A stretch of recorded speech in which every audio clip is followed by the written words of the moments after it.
Hi everyone, कैसे हैं आप लोग। एकदम मस्त बिंदास चकाचक। तो मैं सत्यवराज यूट्यूब चैनल द ओनेश में आपका स्वागत करता हूं।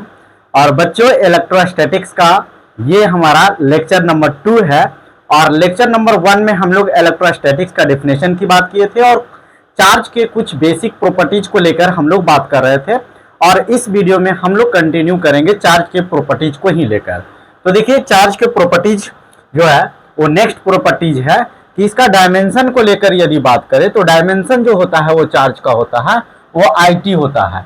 क्योंकि हम लोग जानते हैं कि करंट इलेक्ट्रिसिटी का जो फॉर्मूला जानते हैं कि I is equal to Q upon में T होता है।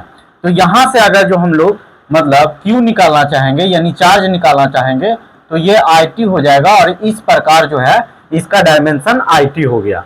अब जो है नेक्स्ट पॉइंट जो है कह रहा है चार्जिंग ऑफ एनी बॉडी, यानी इसका डायमेंशन को लेकर बात कर ली कि डायमेंशन जो हो गया, यानी कोई आपसे पूछेगा कि चार्ज का डायमेंशन क्या होता है तो IT होता है, जैसे कि ये मैंने बता दिया।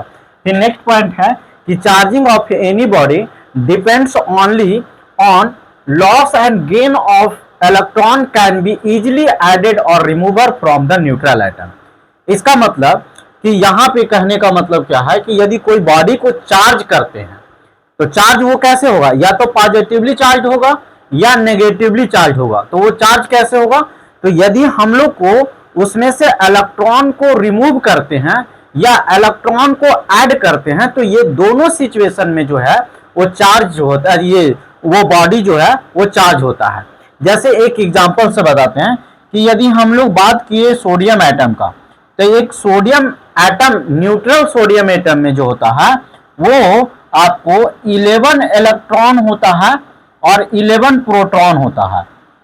ठीक है, इसका मतलब प्रोटॉन और न्यूट्रॉन जो कोई अगर जो न्यूट्रल एटम है तो उसमें नंबर ऑफ प्रोटॉन और नंबर ऑफ इलेक्ट्रॉन दोनों इक्वल होता है। तो अगर जो हम लोग सोडियम लिए हैं और सोडियम को कह रहे हैं कि ये न्यूट्रल है यानी ये इस पे कोई चार्ज नहीं है, तो अब इसमें क्या करेंगे कि हम लोग इसमें से अगर जो इस सोडियम को हम लोग चार्ज करना चाहते हैं तो इलेक्ट्रॉन को यहां से रिमूव करेंगे। और जो इलेक्ट्रॉन देखिए किसी भी न्यूट्रल एटम में जो रिमूव किया जा सकता है या ऐड किया जाता है वो इजीली इलेक्ट्रॉन को ऐड और रिमूव कर सकते हैं, क्योंकि इलेक्ट्रॉन जो होता है वो आउटरमोस्ट सेल में रहता है तो उसको आसानी से बाहर निकाला जा सकता है या वहां पे रखा जा सकता है। तो जैसे ये न्यूट्रल है तो इसका मतलब 11 इलेक्ट्रॉन और 11 प्रोटॉन। यदि इलेक्ट्रॉन हम लोग इस पे ला के रख दिए यानी एक इलेक्ट्रॉन इस पे दे दिए तो नंबर ऑफ इलेक्ट्रॉन जो हो जाएगा वो 12 हो जाएगा। तो इसका मतलब कि हम लोग अगर जो न्यूट्रल एटम था तो इसका मतलब कि 11 इलेक्ट्रॉन 11 प्रोटॉन को पकड़ के रखे हुए था, यानी दोनों मिला के न्यूट्रल था, जितना पॉजिटिव उतना नेगेटिव। अब जैसे हम एक इलेक्ट्रॉन दे दिए तो एक इलेक्ट्रॉन देने से क्या हो गया कि इसमें इलेक्ट्रॉन की संख्या बढ़ गया यानी इलेक्ट्रॉन का नंबर बढ़ गया, जिससे ये जो बॉडी हो गया वो नेगेटिवली चार्ज हो गया। दूसरी बात अगर जो हम लोग बात करें कि इसमें से इलेक्ट्रॉन को हटा देते हैं यानी इलेक्ट्रॉन निकाल लेते हैं, तो इलेक्ट्रॉन निकाल लेंगे तो यहाँ पे जो मान ली कि ये 12 हुआ था जब दिए थे, अब यहाँ पे ये क्या हो जाएगा 10 प्रोटॉन हो जाएगा। तो 10 प्रोटॉन हो जाएगा तो इसमें इलेक्ट्रॉन को हटा लेंगे, ठीक है, इलेक्ट्रॉन को हटा लेंगे तो ये नंबर ऑफ प्रोटॉन बढ़ जाएगा। तो नंबर ऑफ प्रोटॉन हो जाएगा तो ये जो बॉडी होगा वो पॉजिटिवली चार्ज होगा। इसका मतलब कि कोई भी बॉडी को चार्ज करने के लिए हम लोग आसानी से इजीली इलेक्ट्रॉन को ऐड कर सकते हैं और रिमूव कर सकते हैं। यही बात यहाँ पे लिखा हुआ है कि charging of any body depends on loss of electron और gain of electrons can be easily added और रिमूवर फ्रॉम न्यूट्रल एटम। अब देखिए यही बात मैंने समझाया कि अगर जो कोई न्यूट्रल एटम है और इसमें से हम लोग इलेक्ट्रॉन को ऐड कर रहे हैं, तो इलेक्ट्रॉन को जब ऐड कर रहे थे तो वो बॉडी जो था वो नेगेटिवली चार्ज हो रहा था। इलेक्ट्रॉन जब ऐड कर रहे थे तो वो बॉडी कैसे चार्ज हो रहा था, नेगेटिवली। जैसा कि मैंने आपको बताया कि नंबर ऑफ इलेक्ट्रॉन बढ़ जाएगा तो उसमें नेगेटिव चार्ज बढ़ जाएगा तो वो बॉडी नेगेटिवली चार्ज हो जाएगा। दूसरा पॉइंट है कि अगर जो कोई न्यूट्रल बॉडी लिए और इसमें हम लोग रिमूव कर रहे हैं इलेक्ट्रॉन को, तो देखिए यहाँ पे इलेक्ट्रॉन जैसे निकाले तो नंबर ऑफ प्रोटॉन बढ़ गया यानी पॉजिटिव चार्ज बढ़ गया, तो इसीलिए ये जो है पॉजिटिवली चार्ज हो जाएगा। ये क्या हो जाएगा? पॉजिटिवली चार्ज हो जाएगा। तो इस प्रकार जो है ना प्रॉपर्टीज हम लोग इसका देख लिए। अब हम लोग आगे की बात करते हैं। आगे जो कह रहा है कि charge of any body is relatively invariant.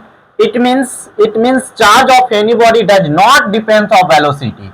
यानी कोई बॉडी चार्ज है तो वो वेलोसिटी पर डिपेंड नहीं करता है कि वेलोसिटी इंक्रीज या डिक्रीज करेंगे तो उस पर कोई फर्क पड़ेगा। हाँ, मास जो है ना वो वेलोसिटी पर डिपेंड करता है। इसका मतलब आप इस थ्योरी के अकॉर्डिंग ये देख सकते हैं कि ये जो है ना कि मास ऑफ बॉडी जो है वो डिपेंड करता है। और कैसे डिपेंड करता है?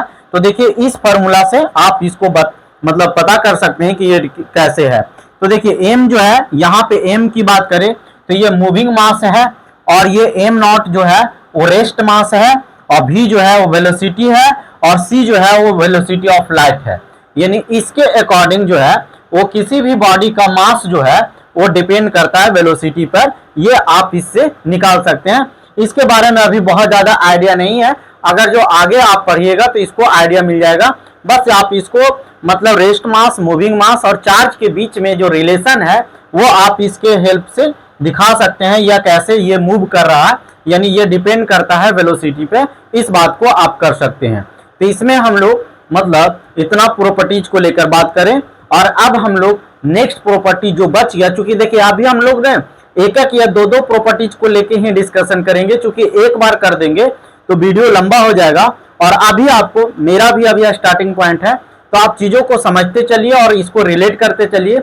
अगर जो आप रिलेट करने लगे और मेरा पढ़ाने का मतलब ये जो पढ़ाने का जो प्रोसेस है या पढ़ाने का जो रूल है उसके अकॉर्डिंग यदि आप ढल गए तो फिर हम आपके सामने बड़ा बड़ा वीडियो लेकर आना शुरू कर देंगे। लेकिन आप लोग सपोर्ट करते रहिए, जिस तरह से प्यार बनाए हुए हैं, यानी लाइक करते हैं, सब्सक्राइब करते हैं और शेयर भी करते हैं, उसी तरह से कंटिन्यू करते रहिएगा। Thank you.